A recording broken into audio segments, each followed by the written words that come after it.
Halo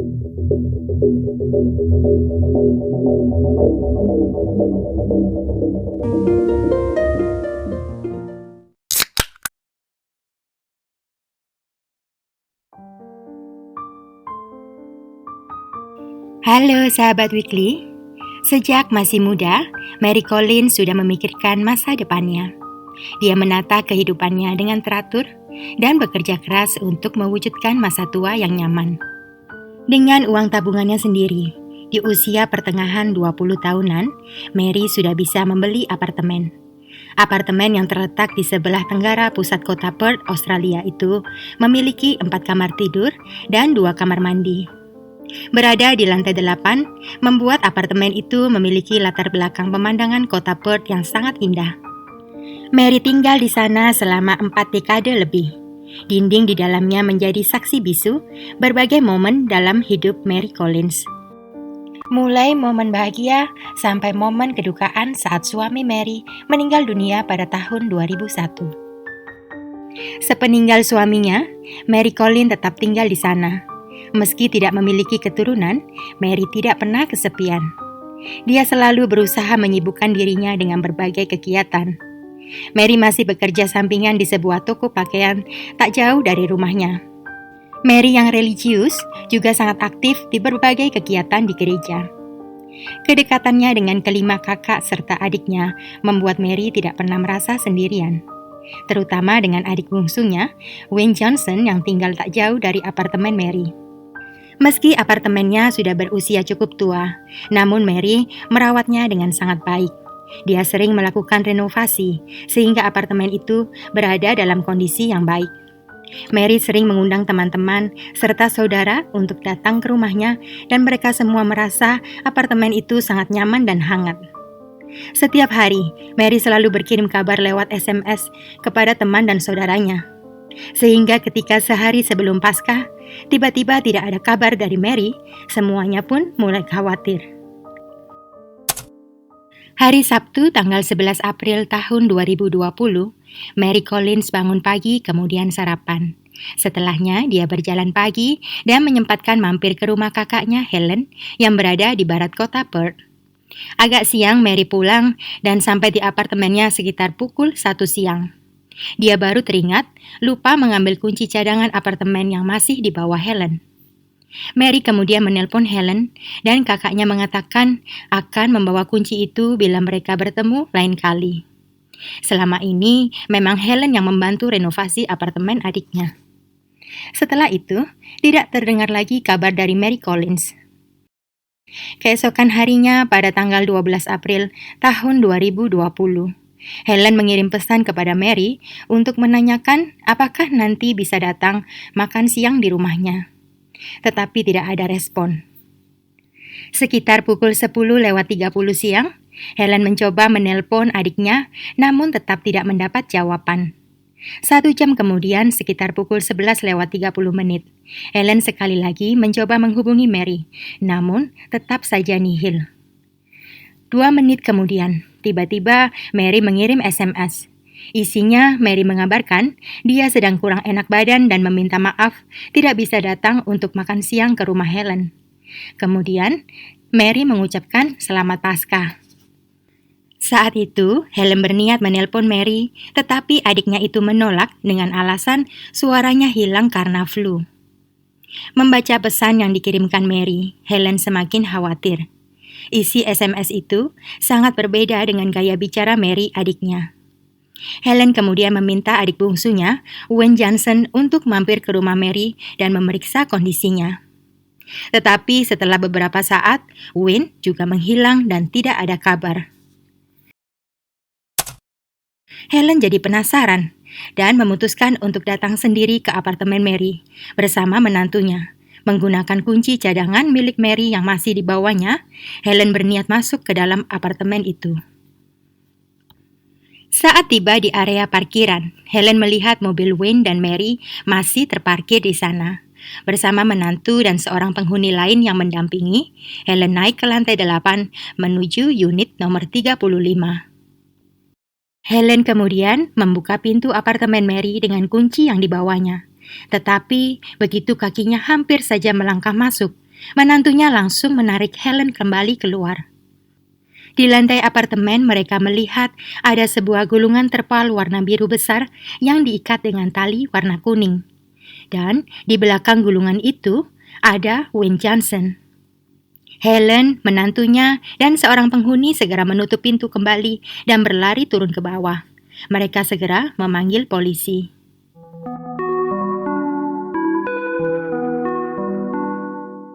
Jelas itu adalah pembunuhan. Mary berada dalam gulungan besar. Dia dan Wayne sudah meninggal dunia setelah melewati sebuah situasi yang pasti mengerikan. Tetapi siapa pelakunya? Wayne dan Mary dikenal sebagai pribadi yang baik dan tidak punya musuh. Kondisi di dalam apartemen memang sangat berantakan yang menandakan telah terjadi perlawanan.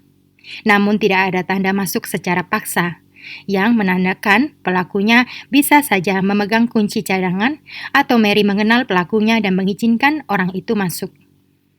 Semua penghuni dimintai keterangan dan area parkiran diperiksa.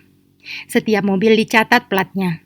Berkat kejelian petugas, mereka menemukan sebuah petunjuk dari salah satu mobil yang terparkir di sana. Di dalam mobil itu, mereka melihat ada sebuah struk pembelian dari toko bangunan Bunnings. Barang yang tertulis dalam struk itu adalah terpal biru dan tali kuning, dua benda yang ditemukan di lokasi kejadian. Pemilik mobil adalah tetangga Mary di lantai 8, seorang psikolog berusia 27 tahun bernama Luke Fawcett. Pada tahun 2016, Luke Fawcett pindah ke apartemen milik kekasihnya yang kebetulan adalah tetangga Mary Collins. Selama 4 tahun bertetangga, Luke Fawcett dan Mary Collins berhubungan layaknya tetangga, tidak seakrab sahabat namun selalu siap membantu. Beberapa kali Luke Fawcett pernah masuk ke dalam apartemen Mary Collins. Saat itu Mary memintanya membantu mengangkat beberapa kardus, memasang mesin printer, dan mengganti password media sosial miliknya. Luke Fawcett sendiri tidak pernah melakukan kejahatan selain melanggar lalu lintas. Dia hanyalah seorang pemuda biasa yang sedang membangun karirnya di dunia psikolog. Meski kedua orang tuanya bercerai saat dirinya masih kecil, Luke Fawcett tidak menyerah. Dia menyelesaikan kuliahnya mengambil jurusan psikologi dengan biaya sendiri. Luke kemudian membangun karirnya sebagai seorang psikolog yang menangani kasus-kasus kesehatan mental. Profesinya sebagai seorang psikolog membuatnya dipercaya dan dihormati. Namun di awal tahun 2020, kondisi kesehatan mental Luke memburuk. Dia didiagnosis mengidap kegelisahan dan depresi. Dia sering terkena serangan panik dan kehilangan semangat dalam karirnya. Pukulan berikutnya diterima Luke ketika dia dituduh melakukan aksi tidak sopan pada salah satu rekan kerjanya. Meski tuduhan itu bohong, namun izinnya sebagai psikolog sudah terlanjur dicabut. Karena kondisi kejiwaannya yang tidak stabil, membuat hubungan Luke dan kekasihnya pun hancur. Kekasihnya pergi meninggalkan Luke pada bulan Maret tahun 2020. Sejak saat itu, Luke Fawcett merasa hidupnya berantakan. Dia tenggelam dalam minuman dan mengkonsumsi narkoboy untuk melupakan kesedihannya. Luke pun terancam diusir dari apartemennya karena sudah terlambat membayar uang sewa. Sekitar pukul 3 sore di hari yang sama Mary dan Wayne ditemukan, polisi mendatangi Luke Fawcett yang saat itu diketahui sedang berada di rumah sakit untuk mengobati cedera serta lengannya yang terkilir. Luke Fawcett dengan sukarela memberikan DNA-nya kepada pihak kepolisian dan ditemukan kecocokan dengan DNA yang ditemukan di lokasi kejadian. Pada tanggal 13 April, Luke Fawcett pun ditangkap dan apartemen Luke Fawcett pun digeledah. Di dalamnya, mereka menemukan sebuah rekaman video aneh, di mana Luke memakai kostum elastis yang melekat ke tubuhnya sambil mengancam ke arah kamera. Bukti lain menunjukkan Luke Fawcett telah lama merencanakan semuanya. Secari kertas di dalam mobilnya berisi apa saja yang harus dilakukan, dimulai dari membeli peralatan pada tanggal 6 April. Kemudian menggali lubang di area yang cukup jauh mungkin saja dipersiapkan untuk korbannya. Polisi juga berhasil mengumpulkan sejumlah rekaman CCTV dari beberapa tempat yang cocok dengan kronologi kejadian. Pada tanggal 11 April, Luke Fawcett menuntaskan rencana jahatnya kepada Mary Collins, kemudian membungkusnya dengan terpal biru diikat dengan tali kuning. Tetapi terpalnya tidak cukup, maka sekitar pukul 6 sore, Luke kembali ke toko bangunan untuk membeli tambahan terpal. Setelah itu, Luke Fawcett memutuskan tetap tinggal di apartemen Mary semalaman. Dia bertingkah seolah apartemen itu miliknya. Luke mandi, makan, dan minum, bahkan menyombongkan dirinya lewat SMS kepada seorang wanita yang saat itu sedang didekatinya. Keesokan harinya pada tanggal 12 April tahun 2020, Wayne Johnson, adik Mary, mendatangi apartemen itu untuk memeriksa kondisi kakaknya. Luke yang saat itu masih berada di dalam apartemen Mary sangat terkejut kedatangan Wayne di luar rencananya. Luke pun akhirnya menuntaskan Wayne sama seperti Mary. Wayne sempat melawan dan Luke mengalami cedera, namun sayang Wayne menyerah. Meski demikian, berkat cedera yang dialami, polisi berhasil menemukan Luke Fawcett di rumah sakit. Luke Fawcett tidak mau mengaku bersalah atas kematian Mary Collins dan hanya mengakui kematian Wayne Johnson sebagai aksi bela diri. Dalam pembelaannya, Luke mengatakan dia menemukan Mary Collins sudah meninggal dunia. Luke menuduh Wayne sebagai pelaku di balik kematian Mary Collins dan terpaksa membela diri karena Wayne berusaha menyerangnya.